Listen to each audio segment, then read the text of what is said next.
Tov, alors, on m'a demandé de réagir par rapport à la catastrophe qui s'est produite à Méron cette nuit, le jour de l'Akba Omer, les catastrophes terribles qui a frappé l'homme Israël en plein jour de fête, la Iloula de Rabbi Shimon Bar Yochai.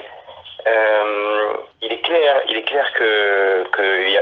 y a plein de questions, des grandes questions des Mouna, de se dire comment Hachem il a choisi le moment où, selon la halakha, c'est le moment où les élèves de Rabbi Akiva ils ont arrêté de mourir.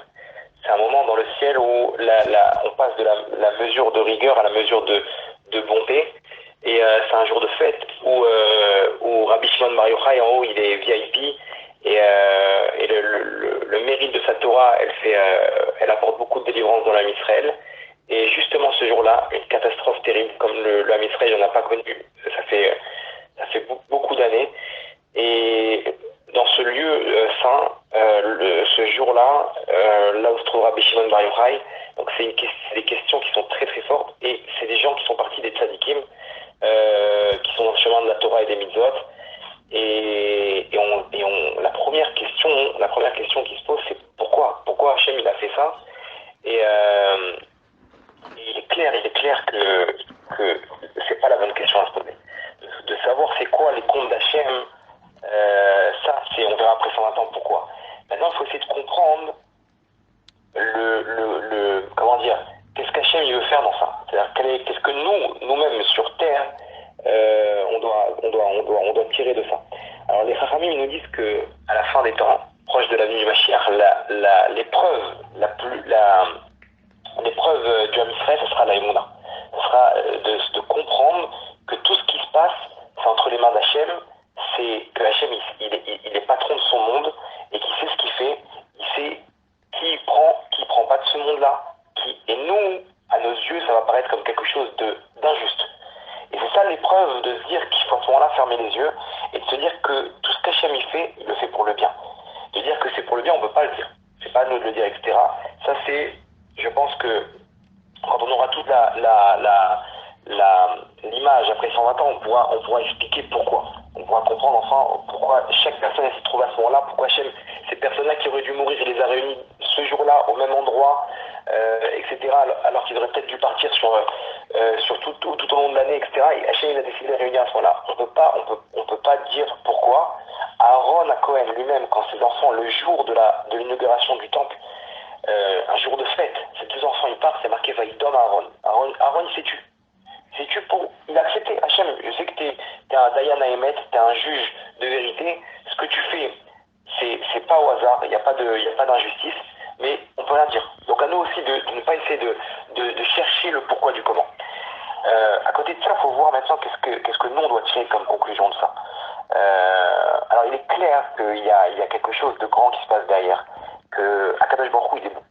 Akadosh Baruch Hu il veut notre bien, il veut le bien du Ham Israël. Et s'il prend ces personnes-là, c'est sûr qu'il y a quelque chose derrière il y a un enjeu beaucoup plus grand derrière. Il faut comprendre que comment dire que il y a cette semaine en fait j'ai entendu de plusieurs tzadikim qu'il devait avoir un grand décret sur l'âme Israël et que effectivement il y a bon on a commencé à prier, il y a plein de gens, il y a plein de rabbinim qui ont envoyé leurs élèves sur Améron cette semaine-là pour finir 3 fois le livre de Tehillim. Ils sont partis sur place pour lire 3 fois le livre de Tehillim avant l'Akba Omer. Et j'avais entendu dire, bon, après ce qui s'est passé en début de semaine avec les émeutes, avec les Arabes à Jérusalem, le Hamas, etc., on s'est dit que ça allait peut-être éventuellement prendre une mauvaise tournure. Et il disait qu'il y allait avoir un mauvais décret le jour de l'Akba Omer. Bon, j'en ai parlé un petit peu avec des personnes, ils m'ont dit de faire une annonce et tout. Et entre-temps, hein, il y a des syndiqués qui ont parlé qu'il y a eu la rivière, elle a été adoucie. Que le mauvais décret il a été adouci et que apparemment il y aurait quelque chose de bien. Maintenant le problème quand on voit ce qui s'est passé, on comprend que si c'est ça l'assistiment dont on parlait de cette décime, alors qu'est-ce qui aurait dû vraiment se passer? Qu'est-ce qui aurait dû vraiment se passer maintenant pour qu'on nous dise qu'il y a des dizaines de morts et des centaines de blessés? C'est ça l'assistiment que j'ai à voir. que ce jour-là justement, le jour où Rabbi Shimon Bar Yochai, c'est lui entre guillemets le patron parmi les tzadikim, il se passe une catastrophe de la sorte. Alors qu'est-ce qui aurait dû vraiment se passer pour le Ham Israël ou pour le monde? Est-ce qu'on n'a pas peut-être évité une guerre de milliers de morts? Est-ce qu'on n'a pas peut-être... C'est ça ce qu'il faut se dire que Akadosh Baruch Hu ici, il a pas attendu ce jour-là pour mettre ce décret-là pour rien. Ça ressemble à l'exemple d'un roi que malheureusement son fils il a transgressé il a fait des fautes et que ses conseillers du roi ils détestent le futur héritier, ils veulent s'en débarrasser. Donc ils sont là tout le temps en train d'accuser. Sauf qu'à un moment ils ont ramené des preuves, ils ont montré regarde ton fils il faute, qu'est-ce que tu veux qu'on fasse? Et le roi il leur dit très bien, on va repousser le tribunal tel jour. Et il repousse, et au bout d'un moment, il leur dit, mais comment ça? Il faut bien le juger au bout d'un moment. Et ok, à telle date, on va faire, c'est le dernier cas, ne vous inquiétez pas, on va passer au jugement. Et en fait, pourquoi le roi il a attendu jusqu'à maintenant? Parce que son général de guerre et son conseiller, qui est son conseiller préféré, lui il va prendre la défense de son fils. Maintenant, lui il est en guerre. Il est en guerre à ce moment-là et il attend le moment où il va rentrer pour que lui prenne la défense de son fils et que lui il trouve des arguments pour réduire la haine. Et donc, c'est à ce moment-là où il est arrivé et il s'est tenu face aux accusateurs et il a négocié jusqu'à qu'il y ait eu une petite punition. Là, on parle d'une grande punition, c'est pas comparable à ce niveau-là. Mais on va dire que Akadosh Baruch Hu, s'il reporte tout ça le jour de la grand-mère, le jour où Rabbi Shimon Bar Yochai il est très fort et que lui-même il se tient face à tous ces accusateurs-là pour annuler le mauvais décret, c'est se dire qu'est-ce qui aurait pu se passer vraiment pour le Ham Israël. On voit tout ce qui se passe avec le corona, on voit des menaces de guerre et de troisième guerre mondiale, etc. Et il est clair et évident, et ça j'en suis sûr et certain, que Rabbi Shimon Bar Yochai s'est levé ce jour-là face à tous les accusateurs. Et il leur a dit que maintenant, il y a marqué comme ça, hein, je vous dis ça pas en connaissance de cause, mais il y a écrit que Kedai ou Rabbi Shimon, l'ismoch alav veshat atrak.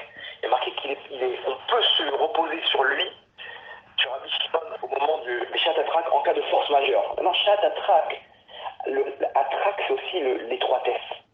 Et cette catastrophe-là s'est passée par de l'étroitesse. Là-bas, le passage il était trop étroit et il y a eu ce qui s'est passé. Si on peut examiner un peu les paroles de nos sages, on peut se reposer sur lui, Béchat Atrak. Au moment où il y a eu cette étroitesse, là où il y a cette catastrophe-là, on peut se reposer sur Rabbi Shimon. C'est-à-dire quoi se reposer sur Rabbi Shimon? Que lui, en haut, il est en train de faire le travail à ce moment-là, justement, et qu'il tient maintenant face à l'acteur. Il a marqué aussi dans un endroit qu'il peut aussi exempter le monde de toute la justice.